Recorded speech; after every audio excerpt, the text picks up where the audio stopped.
ಓ okay. So sir, Bima ಸಿನಿಮಾದ ಬಗ್ಗೆ ತಾವೇನು ಹೇಳೋದಕ್ಕೆ ಇಷ್ಟಪಡ್ತೀರಿ? ಎಲ್ರಿಗೂ ನಮಸ್ಕಾರ.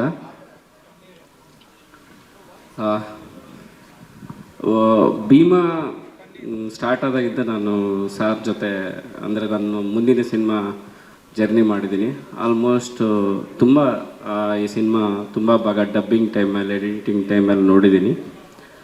ನಾನು ಸಾರಿಗೆ ಪ್ರತಿ ಸಾರಿಗೆ ಹೇಳ್ತಾ ಇದ್ದೆ, ಅಂದರೆ ಭೀಮಾ ಒಂದು ಹೊಸ ಜಗತ್ತನ್ನು ಕಟ್ಟಿಕೊಟ್ಟಿದ್ದಾರೆ. ಅಂದರೆ ಸಾರ್ ನೋಡಿದ ಜಗತ್ತದು. ನಾನು ಆ ಲೊಕೇಶನ್ಗೆ ಹೋದಾಗ ಒಂದು ಕೆರವನ್ ಕೂಡ ಅಲ್ಲಿ ಒಬ್ಬರು ಓಡಾಡೋಕ್ಕೂ ಜಾಗ ಇರಲ್ಲ, ಆ ಥರದ ಒಂದು ಲೊಕೇಶನ್ನಲ್ಲಿ ಅವ್ರು ಶೂಟ್ ಮಾಡ್ತಾಯಿದ್ರು. ನಾನು ಕೇಳಿದೆ, ಸರ್ ನಾನು ಡೈರೆಕ್ಟರ್ ಆಗಿದ್ದರೆ ನೀವು ಈ ಲೊಕೇಶನ್ ಎಲ್ಲ ಬರ್ತಾ ಇದ್ದೀರಿ ಸರ್ ಹೀರೋ ಆಗಿ ಅಂತ ಕೇಳ್ತಾ ಇದ್ದೆ. ಇದು ನನ್ನ ಮಗುಪ್ಪ, ನಾನು ಎಷ್ಟು ಕನಸು ಕಟ್ಟಿದ್ದೀನಿ ಅದು ಮಾಡಬೇಕು ಅಂತ. ಸೊ ಅವಾಗ ಅರ್ಥ ಆಯ್ತು. ಟೋಟಲಾಗಿ ಒಂದು ವಿಜುವಲ್ಸ್ ನೋಡಿದ್ರೆ ಇದು ಒಂದು ಸಿಟಿ ಆಫ್ ಗಾಡ್ ಕನ್ನಡಕ್ಕೆ ಆ ಥರದ್ದು ಒಂದು ಸಿನಿಮಾ ಆಗುತ್ತಂತ ಹೇಳೋಕ್ಕೆ ಇಷ್ಟಪಡ್ತೀನಿ. ಸೊ ಒಂದು ಹೊಸ ಜಗತ್ತನ್ನು ಕಟ್ಟಿಕೊಟ್ಟಿದ್ದಾರೆ Vijay sir. Thank you sir, ಒಳ್ಳೆಯದಾಗಲಿ. ಯಾಕಂದ್ರೆ ನನಗೆ ತುಂಬ ಒಂದು ಹೋಪ್ ಇದೆ ಈ ಸಿನಿಮಾ ಬಗ್ಗೆ. ಒಳ್ಳೆಯದಾಗಲಿ ಅಂತ ಕೇಳ್ತಾ ಮಾತು ಮುಗಿಸ್ತೀನಿ. Thank you. ಥ್ಯಾಂಕ್ಸ್ ಎಷ್ಟು ಹೇಳಿದ್ರು ಸಾಲಲ್ಲ ವಿಜಯ್ಗೆ. ಯಾಕೆಂದರೆ ನಮ್ಮ ತರುಣ್ ಸರ್ ಹೇಳ್ದಂಗೆ ಯಾವ ಕಲಾವಿದರು ಅಂತಲ್ಲ, ಯಾರು ಕಣ್ಣಿಗೆ ಬಿದ್ದರೆ ಅವ್ರಿಗೆ ಸಿನಿಮಾ ಒಂದು ಹಸಿವಿದ್ದರೆ ಅವ್ರನ್ನ ಕರ್ಕೊಂಬಂದು ಬಣ್ಣ ಹಾಕಿ, ಸಾರಿ ಇದರಲ್ಲಿ ಯಾವುದೇ ಅಕ್ಷರಗಳಲ್ಲೂ ಮೇಕಪ್ ಇಲ್ಲ, ನಮ್ಮ ಕಲಾವಿದರಲ್ಲೂ ಮೇಕಪ್ ಇಲ್ಲ, ತುಂಬ ಒಳ್ಳೆ ಕಂಟೆಂಟ್ ಇರೋವಂಥ ಸಿನಿಮಾ ಮತ್ತು ಡೈಲಾಗ್ಸು ವಿಶೇಷವಾಗಿರುತ್ತೆ. ಸೊ ನಿಮ್ಮೆಲ್ಲರ ಆಶೀರ್ವಾದ ಖಂಡಿತ ಈ ಸಮಯದಲ್ಲಿ ಭೀಮನಿಗೆ ಬೇಕು.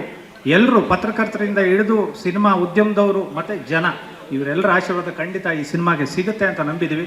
ಸೊ ನಿಮ್ಮೆಲ್ಲರ ಆಶೀರ್ವಾದ ಇದಕ್ಕಿರಲಿ. Thank you so much. So first time Duniya Vijay ಸರ್ಗೆ ಈ ಸಿನಿಮಾ ಬಗ್ಗೆ ಮಾತಾಡ್ದವಾಗ ಆವಾಗಲೇ ಅವರು ಒಂದು ಕಮಿಟ್ಮೆಂಟ್ ಕೊಟ್ಟಿದ್ದರು, 100% ಎಲ್ಲ ಸಾಂಗ್ ನಿಮಗೆ ಸೂಪರ್ ಹಿಟ್ ಆಗೋ ಥರ ಕೊಡ್ತೀನಿ ಅಂತ. ಆ್ಯಂಡ್ ಸರ್ 100% ಎಲ್ಲ ಸಾಂಗ್ ಸೂಪರ್ ಹಿಟ್ ಆಗಿದೆ. ಆಮೇಲೆ ಒಂದೊಂದು ರೀತಿಯಾದ ಒಂದೊಂದು ಸಾಂಗ್ ಇದೆ. ಸೊ ಒಂದು ರ್ಯಾಪ್ ಇದೆ, ಒಂದು ಡಿವೋಷ್ನಲ್ ಇದೆ, ಒಂದು ಫ್ಲೋಕ್ ಇದೆ. ಸೊ ಎಲ್ಲ ಥರ ಒಂದು ಮದರ್ ಸೆಂಟಿಮೆಂಟ್ ಸಾಂಗ್ ಇದೆ, ಡಿವೋಷ್ನಲ್ ಇದೆ, ಎಲ್ಲ ಥರ ಒಂದು ಮಿಕ್ಸ್ ಒಂದು ಆಲ್ಬಮ್ ಇದು. ಸೊ ಡೆಫಿನೆಟ್ಲಿ ಒಳ್ಳೆಯದಾಗಲಿ. ಹಾಗೂ ವೋಕಲ್ ಫಾರ್ ಲೋಕಲ್ನ ತುಂಬ ಸೀರಿಯಸ್ ಆಗಿ ತೊಗೊಂಡು ಹುಡುಕಿ ನಮ್ಮ ಕನ್ನಡ ಸಾಹಿತ್ಯಗಳಾಗಲಿ ಇಲ್ಲ ಸಿಂಗರ್ಸ್ ಆಗಲಿ ಎಲ್ಲ ಫ್ಲೋಕ್ ಸಾಂಗ್ಸ್ ಅವರಾಗಲಿ ಎಲ್ಲರಿಗೂ ಹುಡುಕಿ ಒಂದು ತುಂಬ ಬ್ಯೂಟಿಫುಲ್ ಆಗಿ ಒಂದು ಆಲ್ಬಮ್ ಕೊಟ್ಟಿದ್ದಾರೆ. ಸೊ ಇಡೀ ತಂಡಕ್ಕೆ ಒಳ್ಳೆಯದಾಗಲಿ. ಚರಣ್ ರಾಜ್ ಹಾಗೆ ಪ್ರೊಡ್ಯೂಸರ್ಸ್ ಇಬ್ರಿಗೂ ಆಲ್ ದಿ ಬೆಸ್ಟ್ ಅಂತ ಹೇಳೋಕ್ಕೆ ಇಷ್ಟಪಡ್ತೀನಿ. ಹಾಗೆ ಮುಂದೆ ಬರ್ತಿರೋ ಇನ್ನೊಂದು ಸೂಪರ್ ಹಿಟ್ ಆಲ್ಬಮ್ ಕಾಯ್ತಾ ಇದ್ದೀವಿ, ಶಿವಣ್ಣ ಅವರ ಭೈರತಿ ಗಣಗಲ್, ಅದು ನಾವೇ ತೊಗೊಂಡಿದ್ದೀವಿ. So thank you and welcome Shivanna. ಸ್ವಾದಿಷ್ಟತೆಯ ಸ್ವಾದ, ತಾಜಾತನದ ಆಹ್ಲಾದ, ಉತ್ತಮ ಆರೋಗ್ಯ ಮತ್ತು ಹೆಚ್ಚಿನ ರೋಗ ನಿರೋಧಕ ಶಕ್ತಿಯ ವೃದ್ಧಿಗೆ ಈಗ ನಿಮಗೆ ಸಿಗುತ್ತಿದೆ ಉತ್ತಮ ಗುಣಮಟ್ಟದ ಪೌಷ್ಟಿಕಾಂಶ. Shri Vaidik millet health mix, ಇದು ಸಿರಿಧಾನ್ಯಗಳ ಸಂಪತ್ತು.